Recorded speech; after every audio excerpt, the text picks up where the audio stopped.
เปิดพามาพี่น้องเลยก็ยังอยู่ที่บ้านจักรใหญ่เมืองท่าแตงแขวงเสกองพี่น้องก็ยังนี่แหละภารกิจพี่น้องเลยภารกิจถ่าย MV ยังบ่ทันได้เริ่มซ้ำพี่น้องอันนี้กำลังสิเริ่มแล้วพี่น้องเอ้ยเนาะเอา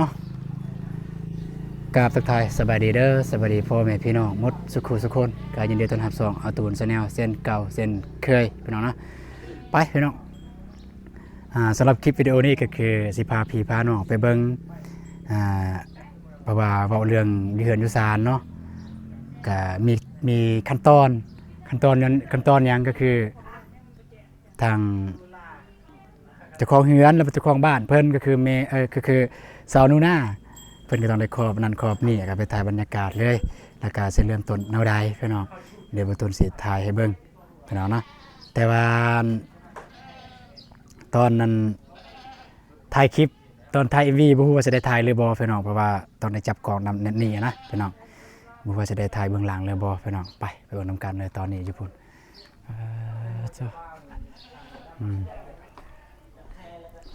อันนี้คือสวัสดีได้พอเด้ออันนี้คือยาพรแม่นบ่พอพรเพิ่นว่าพอพรก็คือพอเบาอนุ่งนี่พอเบาอนุ่งเพิ่นให้เกียรติเข้ามาร่วมการถ่ายทำในครั้งนี้ขอบใจหลายๆเด้อพอเด้อ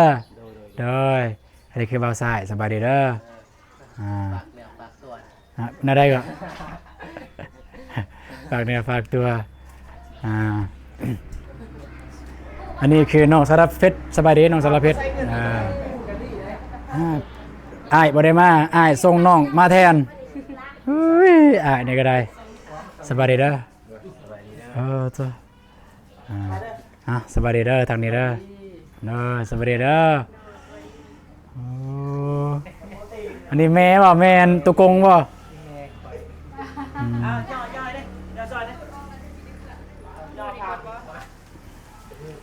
มาดีมาซอยเลยแป๊บ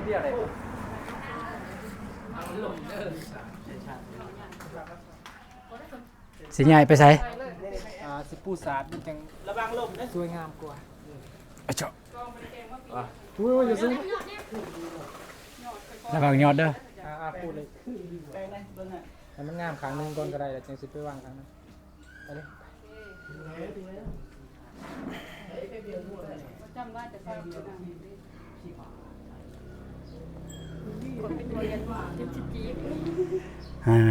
เรียบร้อยพี่น้องเลยสบายดีเด้อเบาเจ็บเด้อสบายดีเบาเจ็บ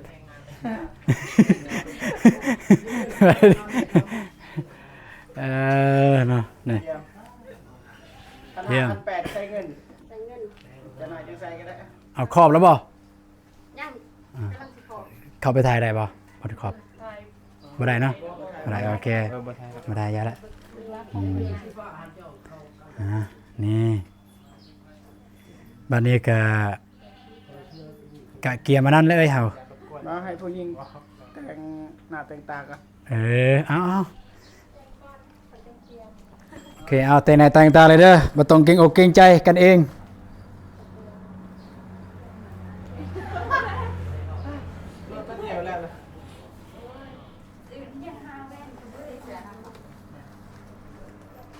สวัสดีเด้อน้องลาเด้ออันนี้มันมีอาจารย์จันทพรเคยเห็นแต่น้อยๆเด้จันทพรมีอาจารย์นี่แต่น้อยๆซ้ำนี่ตะกี้กับอันยังวะอ้วนกับน้องอ้วนฮะเอื้อสิเอื้ออ้วนแม่บ้านนั่นเราได้ลูกนึงนะนะแม่บ้านก็จะมาไปน้ำกันตอนนั้นมาไปน้ำกันนะแบบเห็นแบบประตูมีพี่น้องอยู่หันเด้พี่น้องมีพี่น้องนี่สบายดีเด้อบทซองเลยกำลังสิแต่งโตพี่น้องก็สมจริงอะลิเพิ่นเฮ็ดกะนี่เรียบร้อยพี่น้องนี่คือแห้งมาไปแต่งตัวบ่ฮะมื้อนี้มีบ่ซีนบ่เมกบ่มีเนาะ สากมีบ่ มาจอเบิ่งเจ้าสาวกินงานดอก อ่าผูกแขนนี่ทายเลยเนาะย่างเขามาผูกแขน อืมฮะปอโต สูตรเลยนี่ พุ่น มันบอกประตูสูตร มีอยู่เสื้อสูทคอยเดี๋ยวจะน่อยไปเอา เอาใครก็เอามาบ่ ฮะ ไทยบ่มี บ่ ได้มา บ่ได้ถือมาเน็กไท งามแล้วรอแหละเป็นน้องนี่ว่าซ้ำพอหา เออ อย่าซ้ำเติม แต่ต้องมีได้ผมว่า เพิ่นเป็นอะไร ใส่สีขาวมากันว่า ว่าสีนุ่งอยู่นะสีขาวนะอืม เอาเป็นมือกล้องนั่นน่ะเป็นมือกล้องแม่คนกลาง แม่น ก็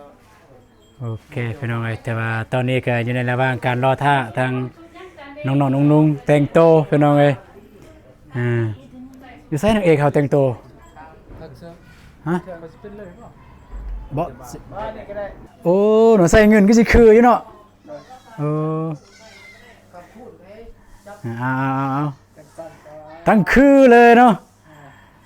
เอาลูกนั่นที่เราเก็บมีลูก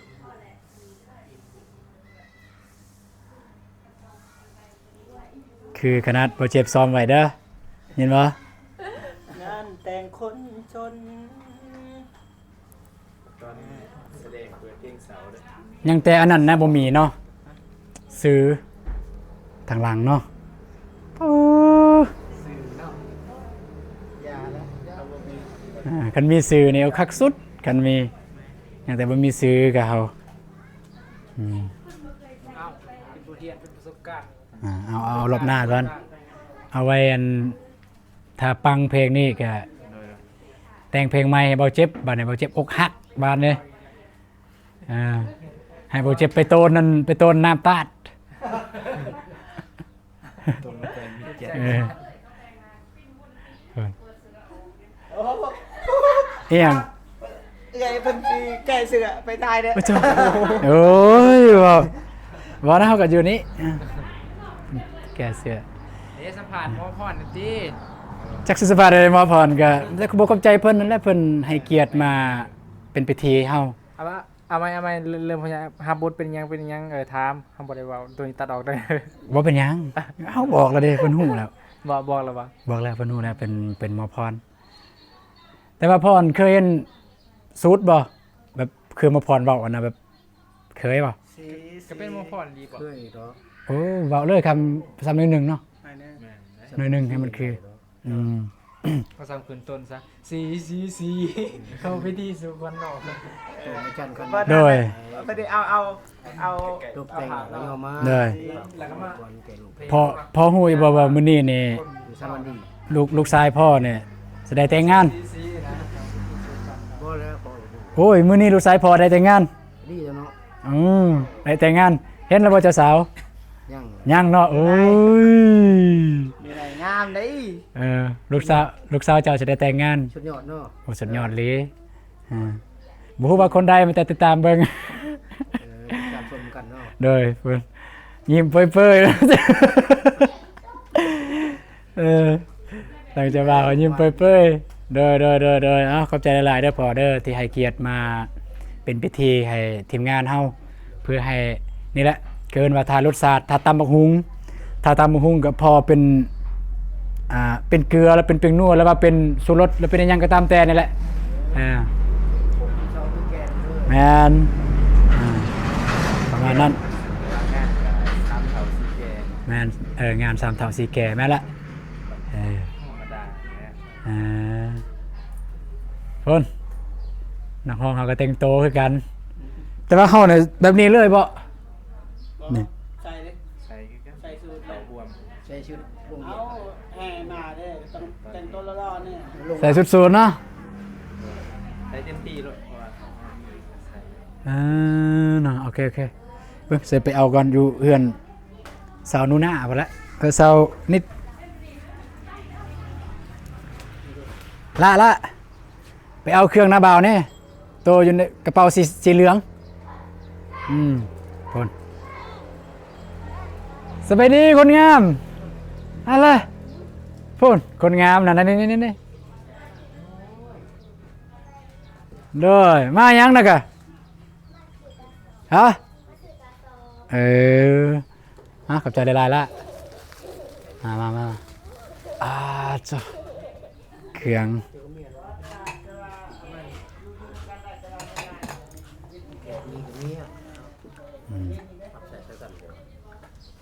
เดี๋ยวจะปีทุกปี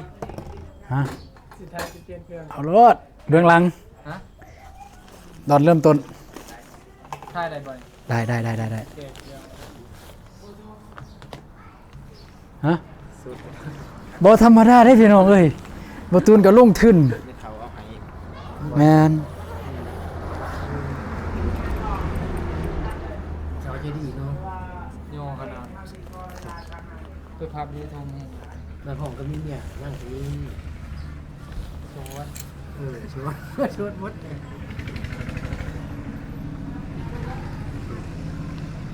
เป็นอีกว่า ปีเมื่อไหร่ ฮะ โอ้โห ไม่ทำมีลือซัมที่ใส่ให้ตัวโพส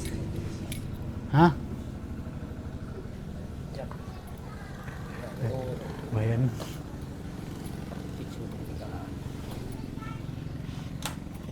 ใส่เกิด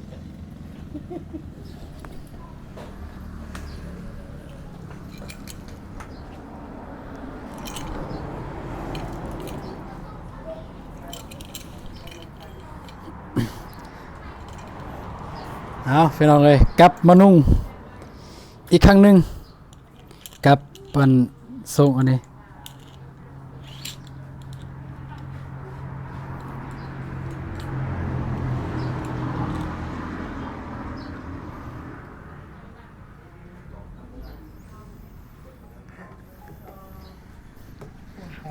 กลับมานุ่งอีกครั้งหนึ่ง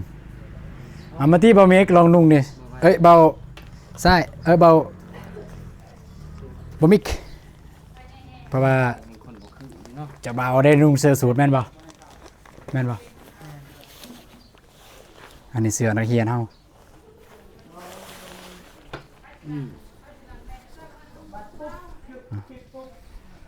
แกออกที่เสื้อทางไหน ชุดได้สอดทางไหน ได้แล้วนุ่งเลย ว่าคันว่ามันบุกมันพอดีกัน ที่ดูเลย แต่ว่ามันอยากคับนั่นเลยแกเสือ แม่นยันขับ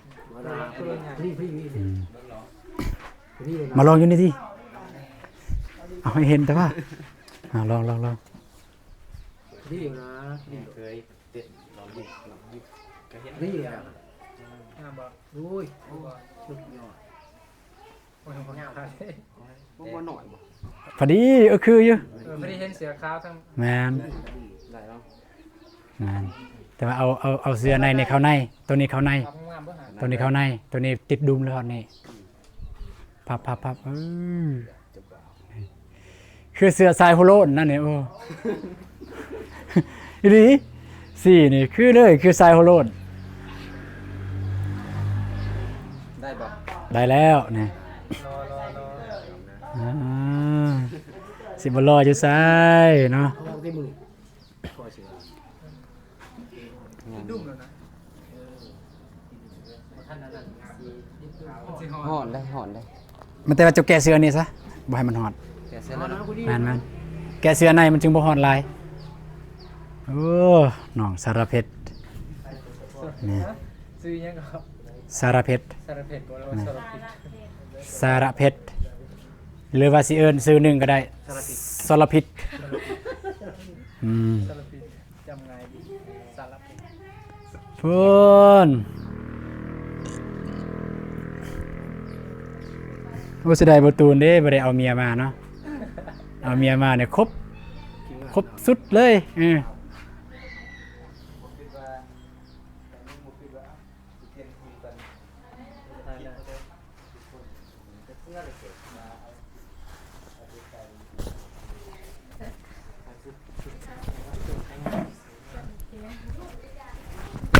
มูจะบางซองเลยบ่ แม สาย น ครัวเลยบ่ แมนอันนี้ศูนย์นักเรียนได้นี่เด้ศูนย์นักศึกษา บริตัดบ่สิ ตัวนี้บ่มีอยู่แต่ว่าเป็นสีนี้ ตัดแบบนี้ บ้าจะคุ้น ฮะ แห่มาก กระเท่าที่มีอยู่นี่แหละเป็นทางล่างเป็นแบ็คกราวด์ส่วนถ้าสิโฟกัสเอาแต่เจ้าบ่าวครับพอคอยคนก็ยังเป็นแบ็คกราวด์นั่งยืนทางล่างมานี่ แม่นเฮาอยู่ทางล่าง เห็นหยอดกล้วยหยอดช่างบอกแล้ว เย้โอ้บ่ได้ใส่เอาแว่นตามาเนาะ ให้คอมเมนต์ได้เนาะ เออมีบ่แว่นตา แว่นตาใส่2คน จะเป็นตาเราเจ็บนะสีแดง โอ้บ่ใส่ดอกสีแดงจักแว่นตาแนวใดหั่น แว่นตาสีดำเป็นแบ็คกราวด์ทางล่างโอ้ยโค ถ่าย ตร ตัว เท่ แห่ เล ก่อน ย ถ่ายตัวแห่ก่อน โอ้ เป็นตาดำมี อันนี้บ่นอนอู อ้าวนี่ทางนี้ก็เต็มที่แล้วนี่พี่น้องเอ้ย ตักได้สักยอม เอาไอ้หลีแท้ทาย สบายดีเด้อ เลยเอาสบายดีเอาทายไอ้หลีโอเคพี่น้องมาแต่ว่าเจอกันบัดทายแล้วพุ่นเด้อพี่น้องเด้อตอนนี้ก็ทางเกินว่าเฮาก็บ่ได้อันนั้นมาแต่ไปเจอกันบัดแล้วพุ่นละสิสรุปว่าเป็นจังได๋พี่น้องเนาะ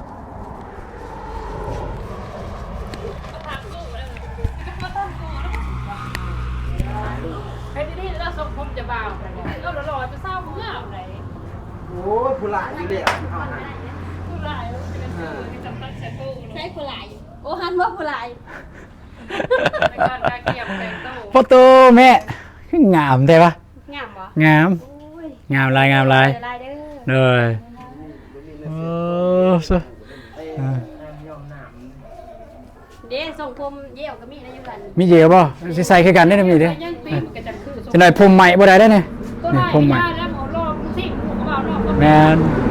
ก็ได้เข้าไหวแล้วว่าไปอีก แมนเออเยอะก็มีมาที่บ่มีสิแต่งให้ เด้เยี่ยว มาเบิ่งนี่ พระเอกคนสละสิทธิ์ให้เลยนะถ้าพ่อถ้าแพ้ตีนะมันจะขึ้น มันห่อนนี่เอาไว้ มีของสมัครเลย ปลาไหลหม้อทอดเนี่ยพี่เขาปลาไหลปลาเบียร์หม้อทอดจะคืออะไร มีเยอะครับ นั่นแหละ ฮาวีนี่ที่ เอาพี่มา ห่อนไหม ส่งจะบ่าวแล้ว อันนั้นมีผ่าเบียงอยู่ป่ะอาหารจะบ่าวนางพระควันกับตัวฟ้าเป็น มีเพื่อนก็มีเขาบอกมา จะดีนะ ได้ไม่มีแหละทรงจะเบาโอ้ยแบบมันแบบเวลา แข่งที่ดวงไปทับอยู่เพื่อน ให้หมูมันใส่นะใน MV เนาะเจ้าบ่าวขึ้นมาสำใดว่าเจ้าบ่าวเนี่ย สำนีมูกับมันใสเลย ประตูเอาพี่นะทางล่างนี่เอา อีกโยงเลยเนาะชงเลย เอารอคืออะไรมาไม่กันเราส่งมาใส่ที่หนึ่งนะกล้วยเขาใส่กล้วย ใช่ไหมผมมันเป็นแนวนี้ มันไม่ได้นะ ได้อยู่ได้อยู่ โอ้ยเฮ็ด มันคือกันเลยที่ผมบอกเจ็บ เฮ็ดทรงตังก็ได้นะ ได้แล้วนะก็ซะก็ซะเออ ก็ยังคือลินมาเลยดูหัวกันอยู่เสาได้สิหยาแม่เล่านี่พวกสบายเลยดูเสานี่เข้าไปแล้วมันสิบ่เสา บ่ตะเกียมหานั่นเด้อมดแดง ยอดใส่ตาจากหน่อยหนึง ต่างออกว่ะ แม่น โม้ อัน ส นั้น มอง ก็ได้ห้าไอ้สังพยา อย่าจะมอง ยามอง อย่ามองก็ได้ อย่ามองให้ตาแดงกันนะแบบ กันหมด เอากับโฟกัสหน่อยหนึง ตาบอดย้อนเลย แต่เฮา อย่ามอง ภาพเฮาก็คืออยากเห็นแบบน้ำตา แบบน้ำตาไหลเนาะแม่ อันนั้น น คันมีมาเวลาแค่ไหนที่บีบในมันเขา บีบน้ำก็ได้เอาน้ำหยดใส่ก็ได้ อันนั้นเดี๋ยว หลังจากเดือดใส่เจ้าก็รับตาอย่างสิแห้งๆมันก็บีบน้ำตาออกมาเลยอ่า สอง มีมันชุบ ตอนผูก มัน แข ดี น ต่อสายตาอีกสัก ตอนผูกแขนก็น้ำตาไหลเลยสิ ผูกแขนกับกันน้ำตาเด้ยางออกมาจังไรบ่ถึง นั่นว่าย่างอ๋อย่างเลย กันน้ำตาอยู่ตอนนั้น อืม สิให้ก็บ่ให้ ฮะได้อยู่ได้อยู่ ไว้หนึ่ง อ่าโอเคพี่น้องรอเบิ่งรอสมน้ำกันพี่น้องเลยว่าเป็นจังใดเดี๋ยวตอนนี้ก็กองเฮา ซองอันนั่นแหละมันสิลบทิมก่อนอย่ามันเต็ม มาตั้งค่ากล้องนั่นแหละ ตั้งค่ากล้องมันคือกันนะแป๊บ วันนี้ส่งจะได้โทรศัพท์จะบอก ส่งผ่านได้ดิ แป๊บกดลบก่อนโอเค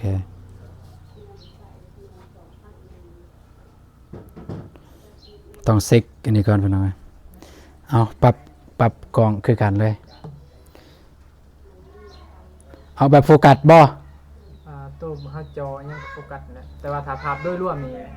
บ่โฟก็ได้ เอาโดยรวมก็คือแบบหลายคนนั่นสิ แม่น หลายคนก็ยากตอนขั้นตอนแบบตอนยืนนะสิเขาสามารถโฟกัสได้ตึบโฟกัสได้ ฟุกใส่ฟุกครับ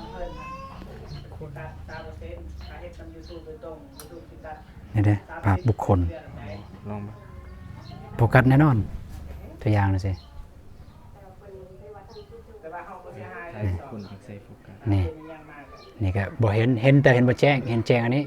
แต่กันต่อใส่นี่ก็แจ้งอันนี้บ่แจ้ง ตัวแซวเนาะ แบบนั้นนี่แบบกำลังตั้งกล้องอยู่พี่น้องตั้งเฮาเซฟเอาแนวใดนะ เอาสำงบเนาะพี่น้องเนาะบ่ได้จ้างตากล้อง แม่นบ่มีตากล้องแบบว่ากล้องคักๆงามๆนะเอากล้องตาซับนี่เลยถ่าย ว่าเวลาจะถ่ายคลิปจะตั้งกลับมาคือเป็น16ต่อกับ ใช่ของข่อยอันนี้บ่ของข่อยเนาะนี่ของข่อย ตั้งเป็นมาสิถ่ายคลิปตั้ง16เก่าให้จ้าเป็นถ่ายฟูล คือแนวใดนี่บ่เข้าใจ มันสิขอเป็นอัตโนมัตินี่ อืม หวานนะจะตัดในแคปขัดบ่จะตัดใน แม้ปกติเฮาตัดอยู่ในอันนั้นตัดอินช็อต ตัวเสียแคปขัด นั่น เสร็จแล้ว เซเป็นตัวนี้แหละ คือบ่มา ไฟยังบ่มานี่ นี่มันชิ้นหน่อยเนาะแต่เขาก็มาตั้งอัตราส่วนให้มันเป็นขนาด YouTube นี่มันจะเป็นขนาดของ MV มันสิประมาณเป็นขอบดำจะลองเปิดดูใน YouTube ไป MV โอเค ขอบเบิด โอเคมันแต่เจ้าอันแรกแบบต่างเลยมานั่นได้มาตีบ่เจ็บบ่แต่งบ่ มือกล้อง มือกลองบ่เอาแต่ว่าจะได้ทางนั้นพร้อมแล้วบ่พร้อมเบิดแล้วบ่โอเค เป็นบ่ขอบนะประมาณนี้ กล้องพ่อ โอเคได้ ยันพ่อ เบิ่งฉากนั้นเด้อตัวได้ถ่ายแล้วเฮาก็อันนั้นไว้ถือไว้ได้ โอเคเอาบัดนี้ไป กันถ่ายบ่ว่าสิถ่ายแบบ แห่ก่อนเนาะ ได้จนกล้วย อันนี้ โอเคไปพี่น้องก็สิได้จบคลิปก่อนพี่น้องเลยพอดีก็ประมาณนี้ทางทีมงานเฮาก็เรียบร้อยการแต่งตัวยังแต่ว่าโอ้สุดยอดก็ทางประตูเองก็จะได้จบคลิปเพียงเท่านี้ก่อนพี่น้องเนาะก็ตอนแรกว่าจะได้เล่นเป็นพระเอกแล้วโอ้แม่นจะได้เล่นแบบว่าตัวละครหลักแต่บัดนี้ก็เปลี่ยนใจปรึกษากับทีมงานว่าบ่ได้เล่นสามพี่น้องเลยก็สินี่แหละตัวประกอบของงานประมาณนั้นพี่น้องไปเจอกันเด้อพี่น้องคลิปต่อไปก็อย่าลืมฝากเบิ่ง MV ว่าสิปล่อยมื้อใดยังบ่ฮู้ก็อย่าลืมนี่แหละเราลุ้นไปนํกันว่าเป็นจังใดแต่ที่แน่ๆบ่มีเป็นพระเอกพี่น้องมันแน่นอนไปเจอกันคลิปต่อไปคลิปนี้สบายดีเด้อพี่น้องไปบ๊ายบาย โทรศัพท์เจ้า อืม ยืมใช้งานแล้วบัดนี้ ได้แล้วบ่มีตังค์เรียบร้อยแล้วไป